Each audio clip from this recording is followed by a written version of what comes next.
Let's open the book on this. Today in Portland, protesters are urging the city to investigate a local firm that allegedly shipped AI drone tech used by the Israeli military. A plan in D.C. could ramp up logging in Oregon's old growth, leadership turmoil at Portland Community College, a sentencing recalculation mess that sent people back to prison, and a push to spend clean energy dollars on the Moda Center.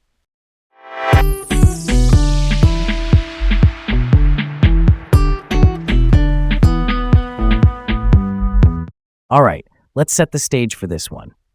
Hi, I'm Leah. And I'm Garrett. Welcome to Laid Back Local, the news of the day with Leah and Garrett in Portland, Oregon. First up, Portland activists want the city to probe Sightline Intelligence. That's a Portland-based tech company accused of supplying AI-supported video software for drones used by Israel's military. Quick definition here. AI-supported video means software that can track and interpret movement in live video, like flagging a moving object and predicting a path. The focus is whether any local resources or city ties helped enable sales for military use. Here's the documented timeline from cargo records analyzed by the Movement Research Unit, a research collective that reviews shipping data. December 2024, Sightline's video equipment reached an Elbit Systems facility in Carmiel, Israel. Elbit is a major Israeli arms manufacturer. Then shipments in March 2025, September 2025, and October 2025. Protesters say this could violate international arms agreements. That part is disputed, and the company says it follows all regulations. Yeah, that checks out as a real ethical knot. When you've got software that can help identify or track targets, it's dual-use tech. It can be used for civilian purposes like pipeline inspections or search and rescue, but also in combat. I get why people want transparency. Export controls and compliance reviews are supposed to be the guardrails. Export controls, by the way, are government rules that decide what tech can be sold overseas and to whom. There's also a local angle beyond the shipments. A Sightline promotional video raised eyebrows about domestic surveillance potential here at home, and protesters are asking City Hall to ensure no public resources or incentives indirectly back military uses. Why would the city's role matter if sales are private? Because if there are any city contracts, grants, or site perks involved, people want to know that dollars meant for community benefit aren't indirectly supporting warfare tech, even unintentionally. Sightline says it complies with the rules and highlights non-military use cases, but given those shipment dates to Elbit, it's fair to ask for receipts and clarity. Let's keep it moving. Next up, a controversial federal logging proposal could dramatically increase harvests on Bureau of Land Management land in Oregon. The BLM manages about 2.5 million acres here. The plan would roughly quadruple timber output, aiming to get back to pre-1990s levels. One big change, shrinking river and stream buffers, the protective strips of trees that keep water cool and clean for salmon and for our drinking supply. Supporters point to jobs and local economies that have struggled. They argue more logging could also reduce wildfire fuel. But environmental groups say the science is mixed on that. That disputed piece is key. Thinning can help in some spots, but cutting older, larger trees may remove natural fire resistance. And Oregon's temperate rainforests are climate-heavy hitters. Acre for acre, they store more carbon than even the Amazon, which slows warming. Let's unpack this.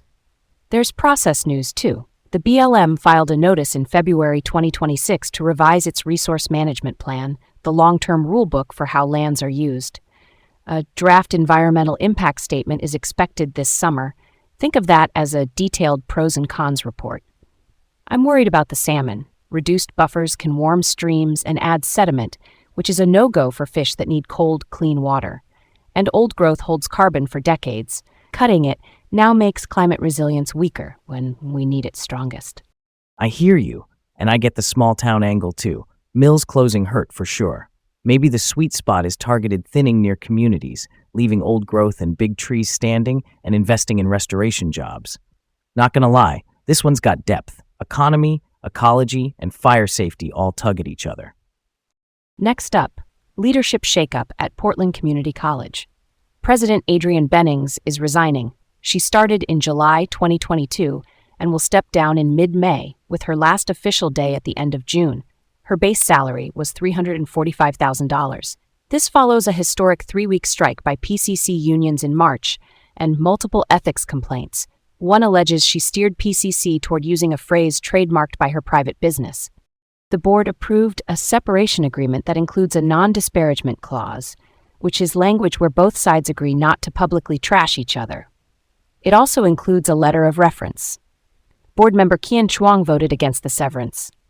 Board chair Tiffany Penson will oversee the transition, with Katie Ho stepping in as acting president.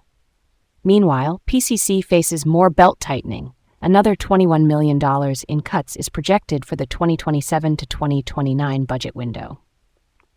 That's a tough combo: labor unrest, ethics clouds, and deep budget gaps. Non-disparagement can calm the waters, but it can also make people wonder if we're getting the full story. Why go that route now? Probably to move quickly and stabilize the college during hiring season. A clean break can help recruiting and operations. But I agree. Transparency still matters. Staff, students, and families need confidence that decisions around leadership and spending are above board, especially after a strike that publicly aired frustrations about workloads and pay. Next up, Oregon's sentencing recalculation saga.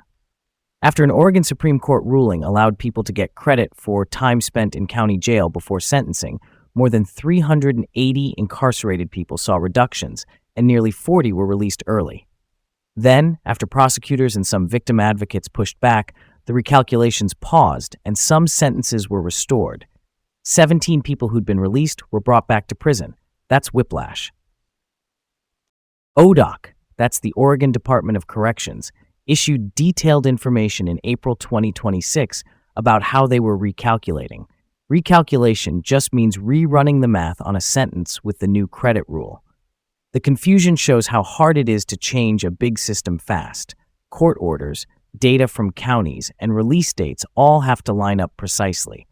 This one really resonates with me. People were planning reunions, jobs, housing, then the floor dropped out. Why pull back after the Supreme Court's ruling? From what we know, it was pressure and safety concerns. Prosecutors and some victims said the changes were too fast and unclear. The principle of credit for time served is about fairness, not double counting time. But implementing it needs airtight data and notice to all sides. Clear timelines and better communication would help avoid this kind of chaos, especially the human cost of releasing and rearresting people days later. Last up, a funding fight here in town. Mayor Keith Wilson has floated using $75 million from the Portland Clean Energy Fund. PCEF is a pot of money raised by a 1% tax on the biggest retailers in the city, and the proposal would help renovate the Moda Center. The bigger picture is a $400 million plan tied to keeping the trailblazers here.